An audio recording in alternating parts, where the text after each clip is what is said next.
rejoice. Let the people now shout for joy. Bless His name in the heavens. Let His power lead us all the way. Jesus shall reign over all the earth, now and forever He will. Jesus shall reign over all the earth, now in His presence we sing.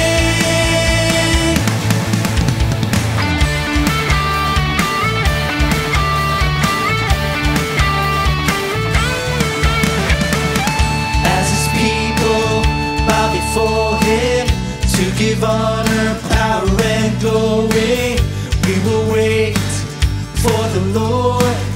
We will wait till His kingdom come.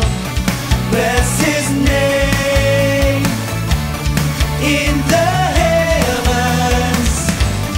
Let His power lead us all the way. Jesus shall reign over all the earth, now and forever He will.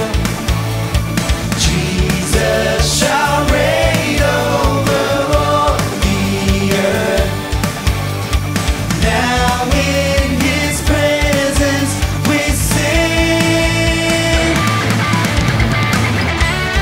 Hallelujah! Let's praise the Lord! He will reign over all the earth!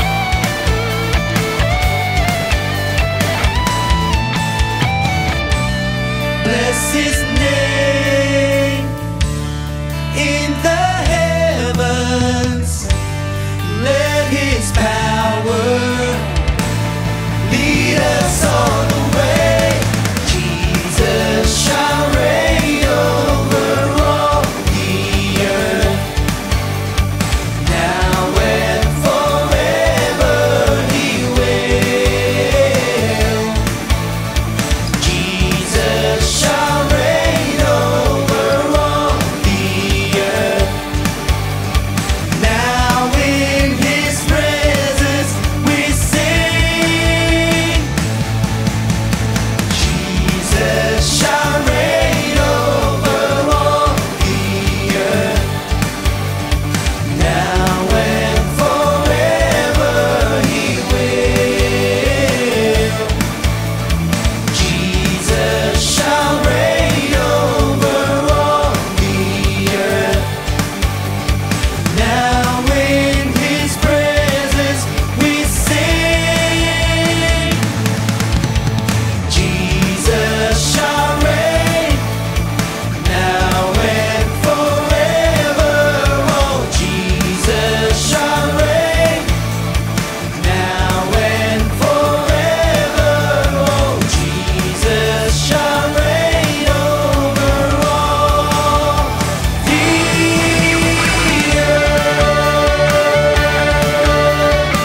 hallelujah. Shake another hand and sing this song. Shake another hand, shake a hand next to ya. Shake another hand and sing this song. Hallelujah, hallelujah, hallelujah, hallelujah, hallelujah, hallelujah.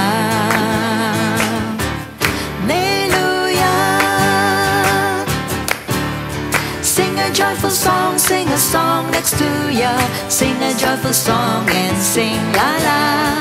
Sing a joyful song, sing a song next to ya. Sing a joyful song and sing la la. For the last time. Hallelujah, hallelujah, hallelujah, hallelujah, hallelujah, hallelujah.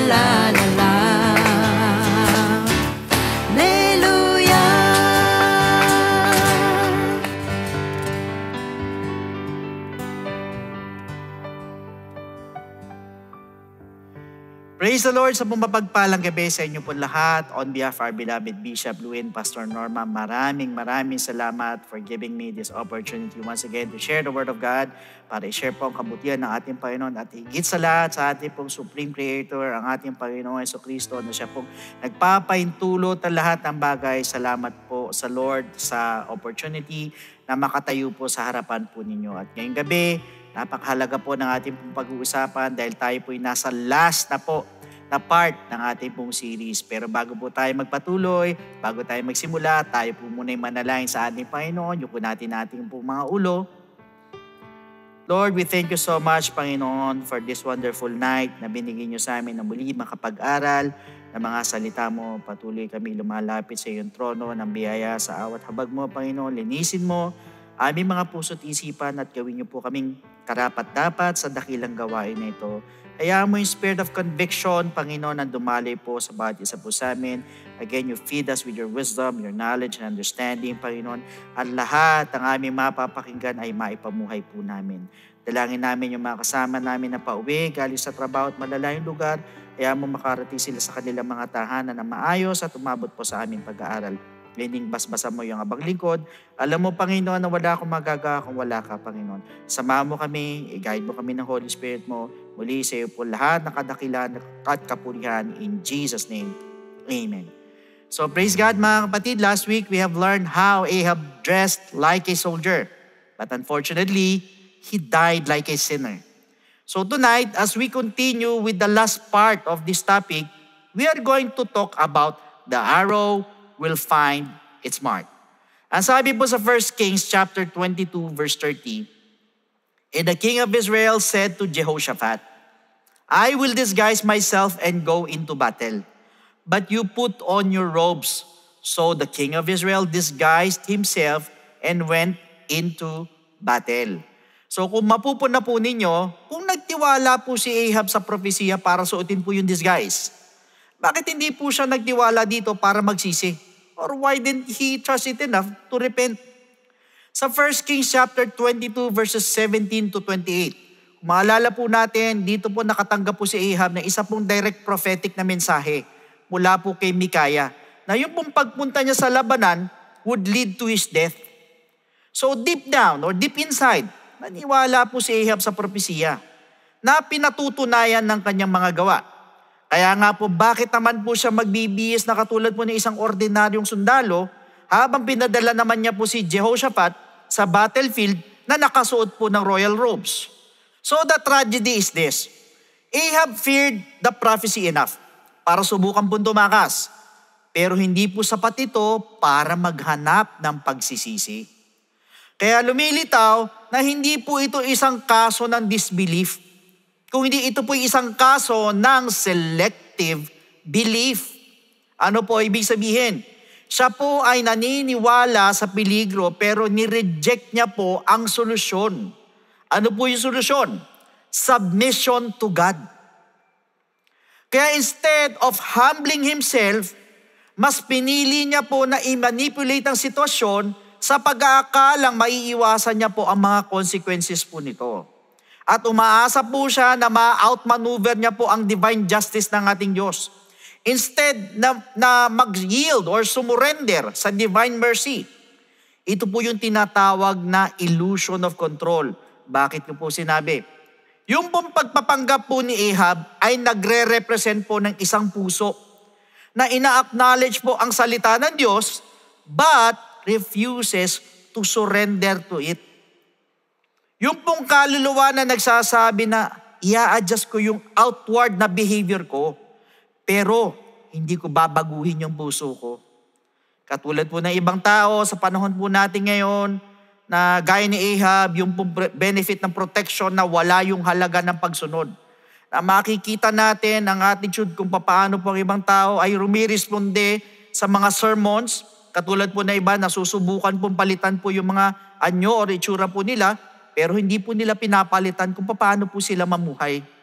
At ang iba naman po, iiwasan ng ibang mga kasalanang pampubliko, pero patuloy pong ginagawa ito privately. While others, natatakot po sa paghukom, pero hindi po ito sapat to fall on their knees before God. Meaning, it is a fear without surrender. At hindi po nag-iisa po si Ahab sa ganitong pattern. Katulad po ni Ahab, isa po si Cain who feared punishment. Takot siya sa parusa. Pero kahit kailan ay hindi niya po inamin yung guilt niya. Ayon po sa Genesis 4:13. Gayon din po si Saul. Humingi po siya ng honor sa mga tao. At hindi ang habag po sa harapan ng Diyos. Sa 1 Samuel chapter 15 verse 30. So if we are familiar with Felix, natakot po siya nung nag-preach po si Apostle Paul. Pero dinilay niya po ang pagsisisi. Ayon po sa Acts 24 verse 25. So meaning to say, yung pong fear of God without surrender to God is spiritual self-deception. Kaya po ang challenge po sa ating lahat is, are we disguising or submitting? Tayo po ba'y nag-a-adjust lang sa ating po mga itsura habang tinatago po natin ang ating po mga puso? Or tinitwik po natin yung mga gawa natin para magmukha maayos while resisting transformation? Tayo lang po makakasagot niyan. Pero lagi po natin pakatatandaan na hindi po sa atin binigay ang salita po ng Diyos para ito po'y iwasan or ilagan or i-dodge. Kung hindi, ito po'y binigay sa atin so that we can bow to it. Kaya po sinabi sa Hebrews chapter 4 verse 12, for the word of God is alive and active. It judges the thoughts and attitudes of the heart. That means, ang pagsisisi po is not tweaking our image, but rather, winawasak po nito ang pagpapanggap. Hindi po ito pagtakas, ito po isang exposure. Hindi din po ito pagtatago sa Diyos, but it is falling before Him. Kaya po ayaw po ng Diyos na matakot po tayo sa propesiya. Ang gusto niya po is for us na magpasakot po doon sa Diyos na nagpadala po nito at diyan po magsisimula ang mercy. However, sa panahon po natin, how many modern Ahabs ang nag-iisip na ang pagpapalit po ng itsura or anyo ay kaya po silang proteksyonan po nito mula po sa salita po ng Diyos na pinadala para baguhin po ang kanilang puso. Alam niyo po ang sabi po sa 1 Kings chapter 22 verses 30 to 34. And the king of Israel said to Jehoshaphat, I will disguise myself and go into battle. Sabi ni Ahab, but you put on your robes. So the king of Israel disguised himself and went into battle. Now the king of Syria had commanded the 32 captains of his chariots, saying, fight with no one small or great, but only with the king of Israel. Doon lang kayo makikipaglaban sa hari ng Israel. So it was, when the captains of the chariots saw Jehoshaphat, that they said, surely it is the king of Israel. Doon nakita nila si Jehoshaphat. Therefore, they turned aside to fight against him. And Jehoshaphat cried out. And it happened, when the captains of the chariots saw that it was not the king of Israel, hindi pala si King Ahab yun or king of Israel yun, kundi si Jehoshaphat pala yung kinakalaban nila. So ano po nangyari? That they turned back from pursuing him.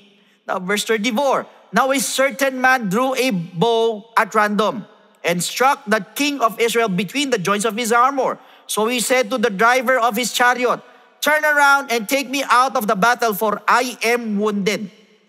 Pero ang sabi po sa Hebrews chapter 4 verse 12, for the word of God is alive and active, sharper than any double-edged sword. It penetrates even to dividing soul and spirit, joints and marrow. It judges the thoughts and attitudes of the heart. So mga kapatid, iniisip po ni Ahab, yung pong pagsusot po ng ibang outfit, ay kaya po siyang i-shield mula po dun sa divine word ng ating Panginoon. Pero ang hindi niya po alam, ay hindi po sa labas po nakatutok ang salita ng Diyos. Ang hinahabol o ang focus po nito ay ang puso po. Hindi niya po dininay yung prophecy, pero sinubukan niya po itong ilagan or iwasan ni Ahab. Tinanggal niya po yung kanya pong royal robe na sumisimbolo po ng kanyang identity. At nagbihis po siya ng katulad ng isang ordinaryong sundalo, assuming na hindi po siya tatargetin ng mga kaaway. So pinalitan niya po yung kanyang itsura, pero hindi po yung kanyang allegiance, yung kanyang katapatan. Kaya po ano po naging result? A random arrow na divinely guided na natagpuan ng isang vulnerable spot sa kanyang armor. Why? Because God does not need to see our robe. Hindi kailangan makita ito ng Diyos. Ang nakikita niya ay ang puso po natin.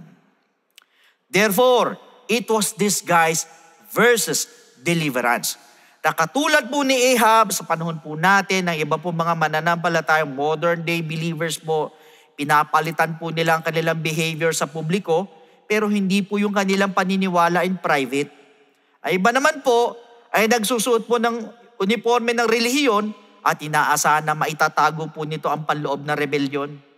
Walang iba naman ay nagpa-participate sa church. Some say the right words. Nagpo-post pa ng mga right verses, magagandang talata.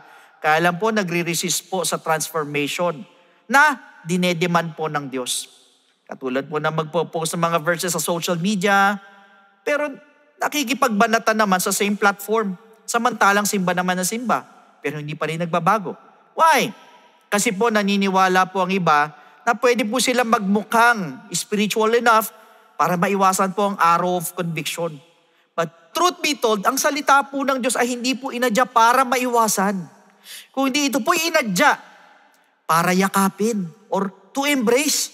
Kaya nga po sa Hebrews 4:12, piercing even to the division of soul and spirit and of joints and marrow, and is a discerner of the thoughts and intents of the heart. Meaning, ang salita po ng Diyos does not aim for our surface o yung pong pinakaibabaw lang po ng ating pagkatao.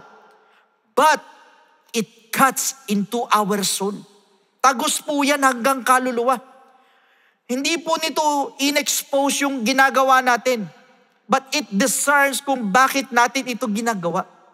Nakatulad po nung araw na tumusok po sa nakatagong puso ni Ahab. Yung pong preached word is heaven's arrow na hinahanap po ang kasalanan na itinago natin sa ilalim ng pagpapanggap. Kung nagtatago po ba tayo sa likod ng anyo ng isang worshiper, samantalang malayo naman po yung puso natin sa Diyos. Or perhaps suot po natin yung armor ng pagsuserve po sa ating Panginoon. Pero patago naman po nag-struggle pagdating po sa pride, or pwedeng po sa lust, or sa bitterness. Lagi po natin pakatatandaan, hindi po humihinto ang salita ng Diyos sa likod ng ating po mga anyo, but rather, ine-expose po nito yung kondisyon po natin.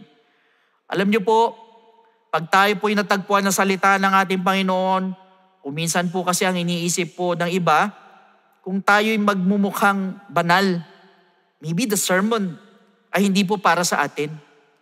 Walang sabi naman ng iba, pag magpapakabisi ako sa church, hindi na siguro mapapansin ng Diyos yung secret compromise ko. Pero alam niyo po, pag pinadala po ng Diyos ang salita niya through preaching, He does not miss. Kumbaga sa basketball, siguradong shoot po yan or hindi po siya sasablay more than 100%. And I just want you to know na yung po mga preachings na talagang humahalukay sa ating po mga konsensya at yung mga pagkakataon na tumutusok or gumuguhit mo talaga ng malalim ang salita niya, ay hindi po yan random. That is God's arrow. At yan po ay nagpapaalala po sa atin doon po sa pagkamatay po ni Ahab. So what we refuse to surrender, the word will eventually expose. Ibig sabihin, yung pong random arrow ay nagtuturo po sa atin doon sa precision ng salita ng Diyos. Kahit na minsan po ito po'y dinideliver through flawed messengers. Kaya nga po sa 1 Kings chapter 22 verse 34, now a certain man drew a bow at random and struck the king of Israel between the joints of his armor. So in the chaos of the battle, meron po isang sundalo ay hinatak niya po yung kanyang bow and fired it nang walang pangalan ng tao na nasa isip niya or target in mind. Pero lumipad po yung arrow diretso sa maliit na vulnerable gap sa armor ni Ahab. Yung pong isang lugar na walang sino mang tao that could have deliberately aimed for. So para doon sa archer, it was chance. Para sa kasaysayan, it was remarkable.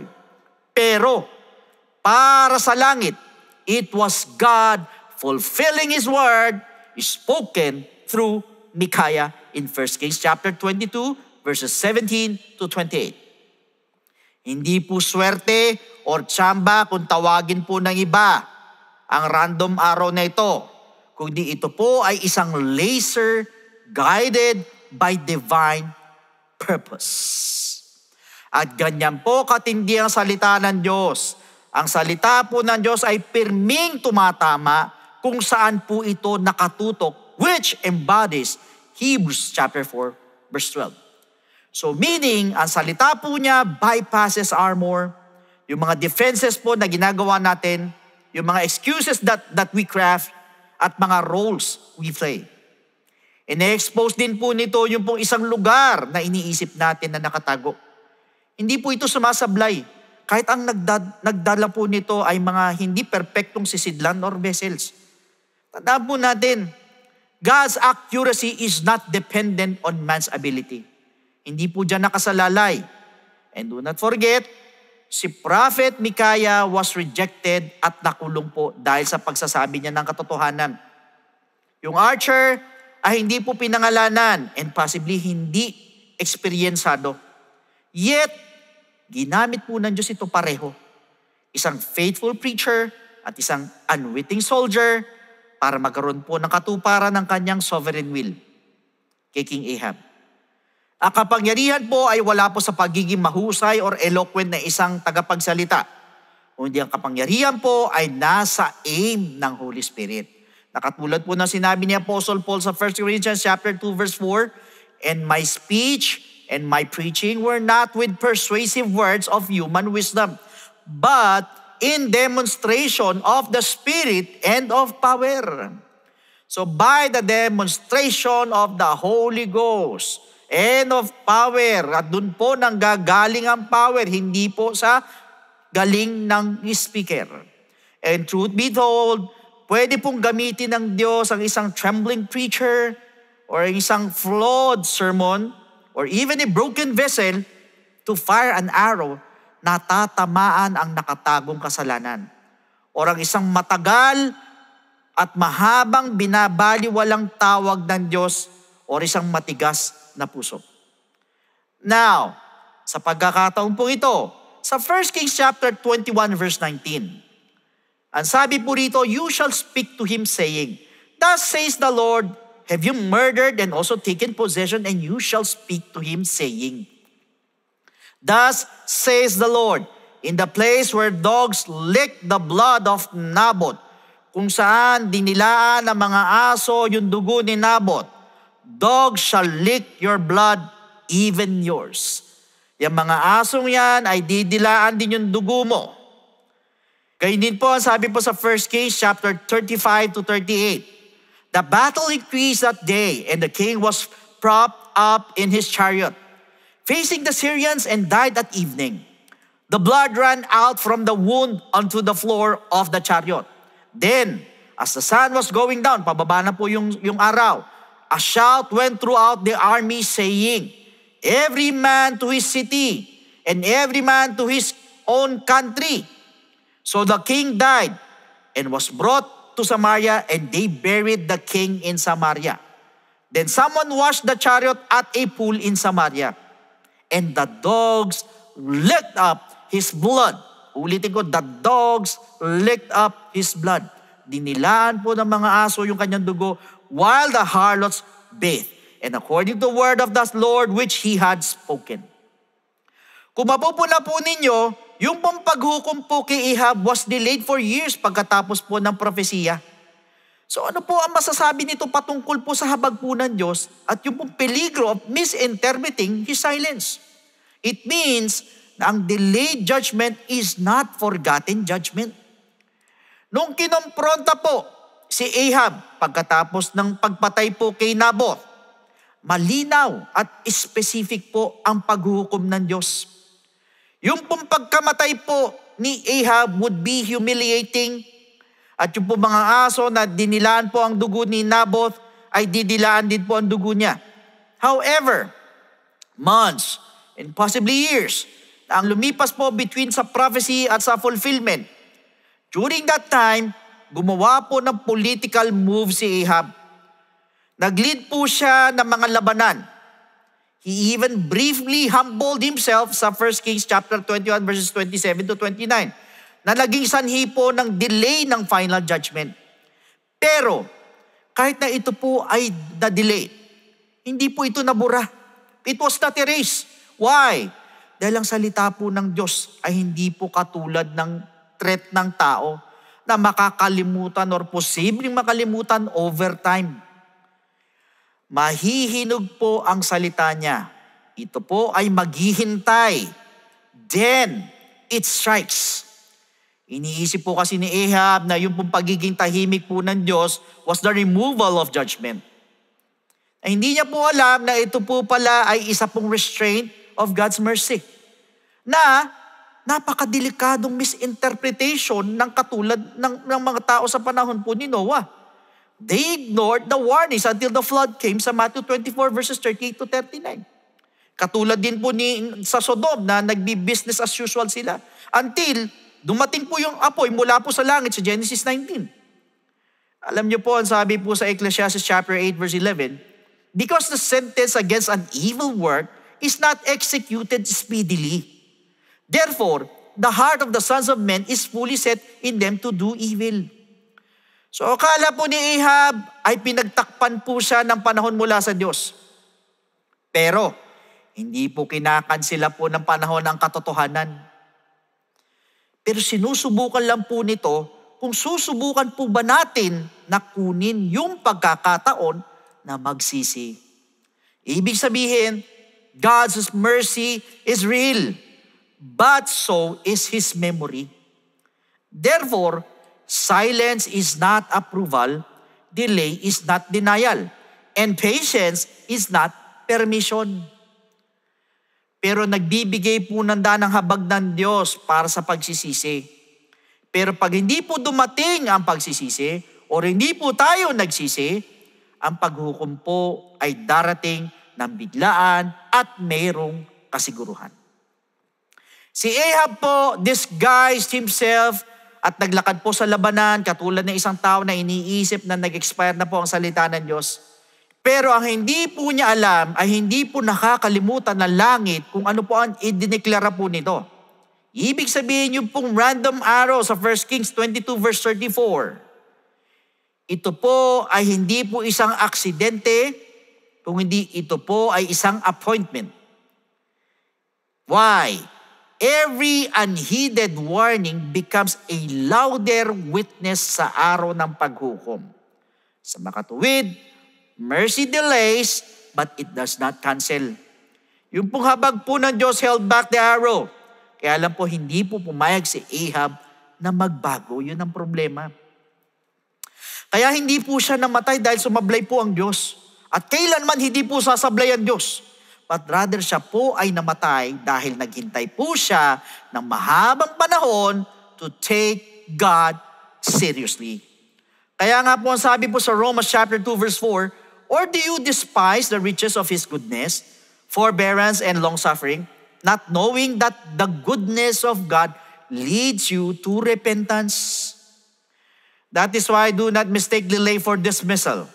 Kung naging tahimik po ang Diyos, kung sakaling hindi po dumarating po ang paghukom, hindi po ibig sabihin nito na safe na po tayo. Kundi dahil binibigyan niya po tayo ng isa pang pagkakataon na magsisi. Kaya wag po nating sayangin ang habag po ng Diyos at wag po natin subukin ang pagiging tahimik po niya. Respond while there is still time. Kaya nga po, kung mapupuna po ninyo, kahit na fully armored na si Ahab, hindi pa rin po siya kayang proteksyonan nito sa salita ng Diyos na designed para hatiin ang soul and spirit. That means he was armored but exposed. Nakasuot siya na full armor, hiding everything na makakapag-identify po sa kanya po sarili bilang isang hari.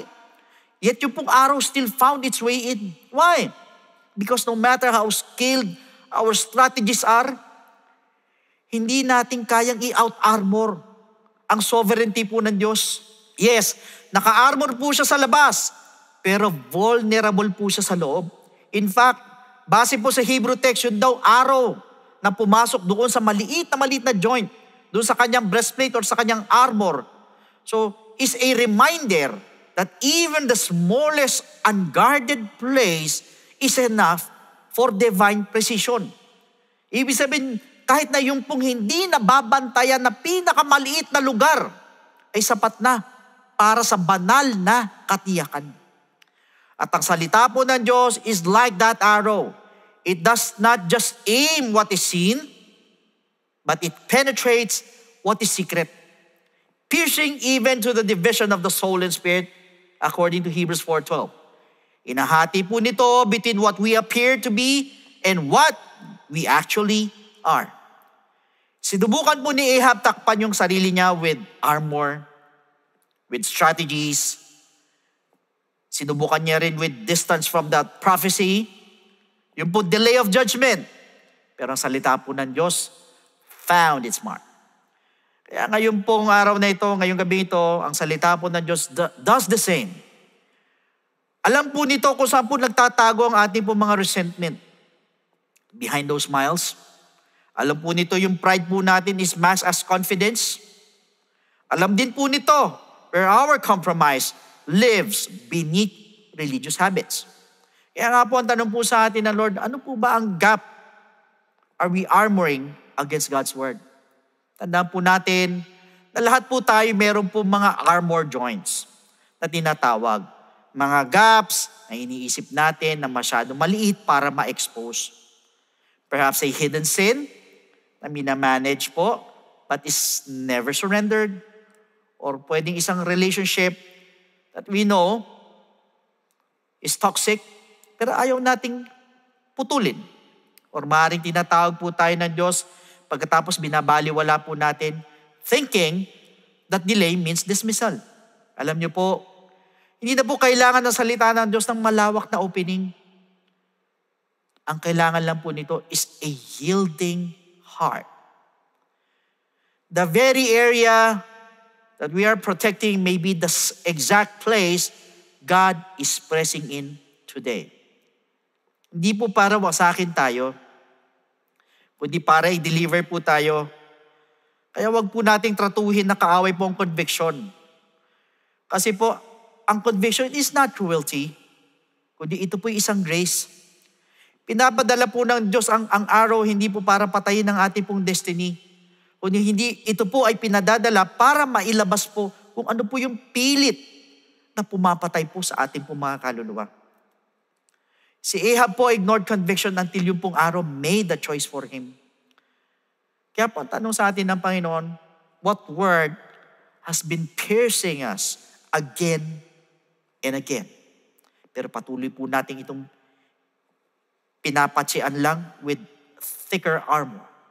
Alam niyo po, there's no amount of religious activity, Even church attendance, kahit magsimba tayo na magsimba, umaten tayo na umaten, or mag-serve tayo na mag-serve, sa ating Panginoon, that can protect a heart that refuses to yield or surrender.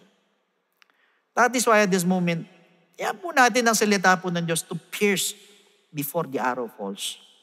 Tandaan po natin, ang salita po niya is more accurate than any archer. At ngayong gabi, maaaring this is pointing straight to our gap. The thing that no one else sees. Hindi po para wasakin tayo, but He aims it to break through what's keeping us from being whole. Ang sabi po sa Psalms 107:20, He sent His word and healed them.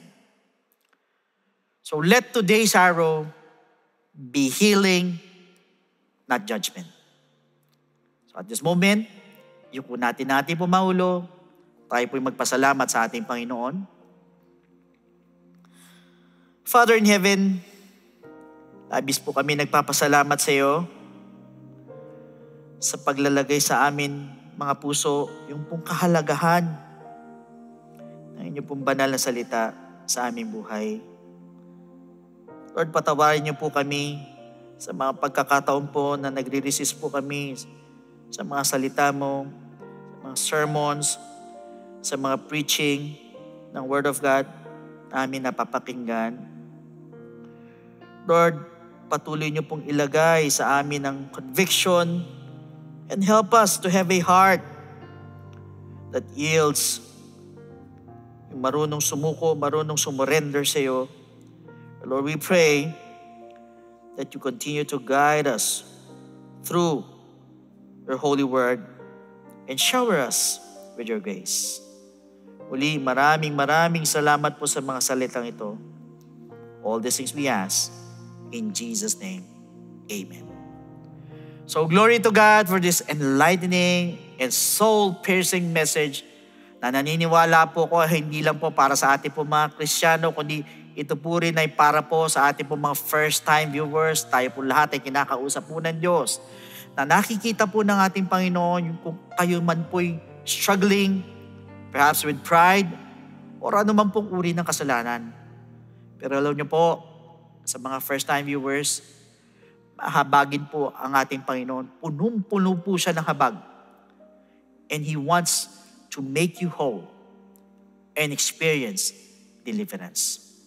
But all you have to do is to surrender or isuko po sa Kanya ang ating pong buhay and accept Jesus Christ as your personal Savior and believe in His gospel for you to be saved.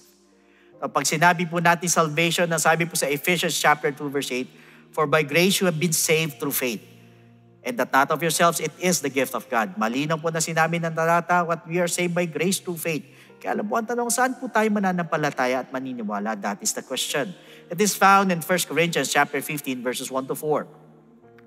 Moreover, brethren, I declare to you the gospel which I preach to you, which also you received and in which you stand, by which also you are saved, if you hold fast that word which I preach to you, unless you believed in vain. For I delivered to you first of all that which I also received, that Christ died for our sins according to the Scriptures. So sa madalit sabi, meron pong basihan. It is according to the Scriptures.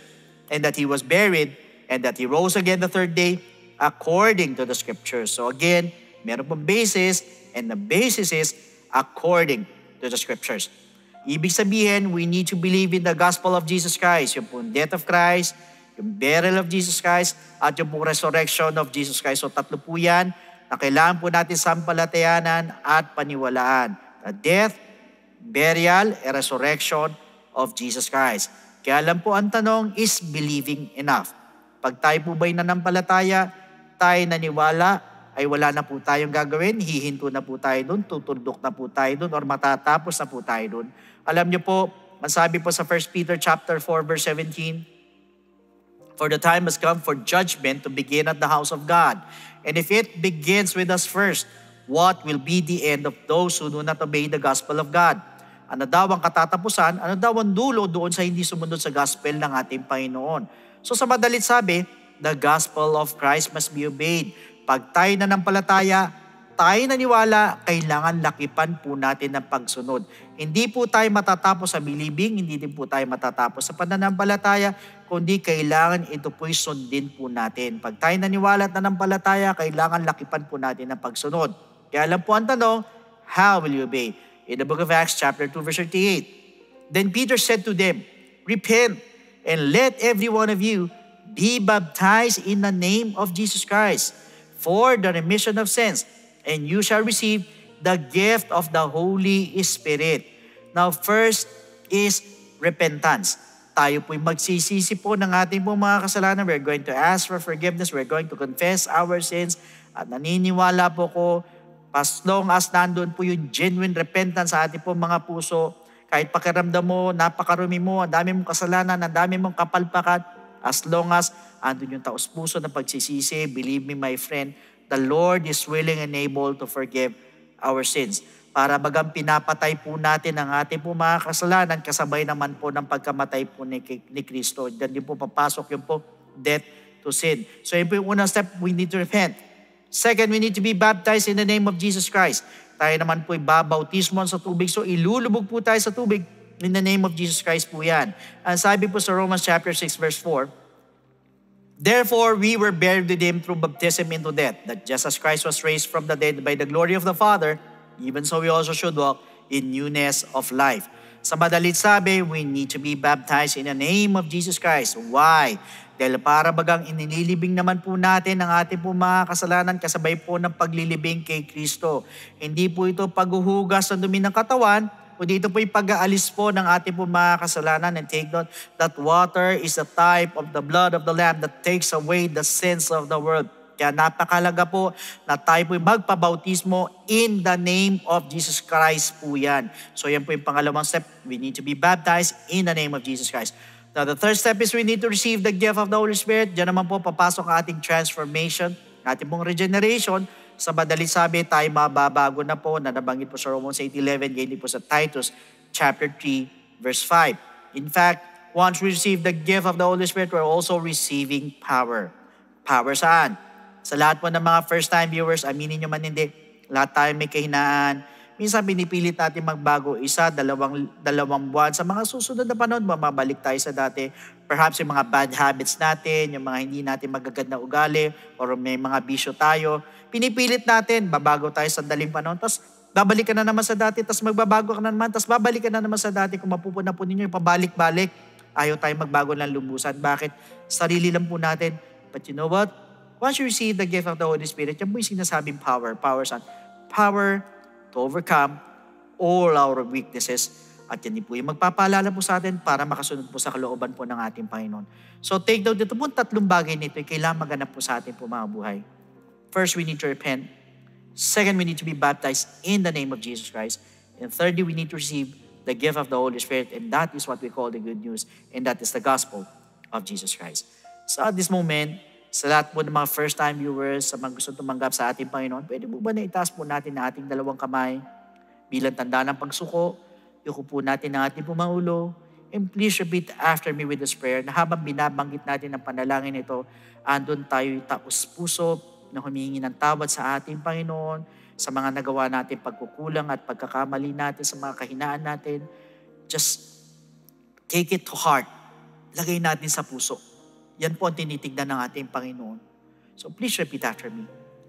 Panginoong Jesus, lumalapit po ako sa iyo bilang isang makasalanan. Patawarin mo po ako sa lahat ng aking mga pagkakamali at pagkukulang. Sa oras na ito, tinatanggap po kita bilang sariling tagapagligtas at tinatanggap po kita bilang Diyos na aking buhay. Naniniwala po ako na ikaw ay namatay, ikaw ay nilibing, at sa ikatlong araw ay nabuhay na magmuli. Tulungan mo po ako makapagsimula ng bagong buhay at idagdag mo po ako sa iyong kaharian. Maraming salamat po sa pangalan ni Jesus. Amen. Praise the Lord. Yan po yung first step. Para sa pangalawang step po, andyan po ang ating po mga telephone numbers po natin sa lahat po ng mga interested po magpabaptize. Pwede po kayo magpa-schedule po dyan. Tawag lang kayo sa mga telephone numbers na yan para magpa-schedule po ng water baptism. Otherwise, andyan po ang ating pong FB page. Mag-iwan lang kayo ng mensahe para masagot po namin to give you further instructions. So mga kapatid, this concludes our series regarding the sins in the Bible and their consequences. So next week, wag po kayo mawawala as we are going to start a brand new series that will focus on the righteousness of the unrighteous. So again, see you next week. God bless every one of you, and to God be all the glory.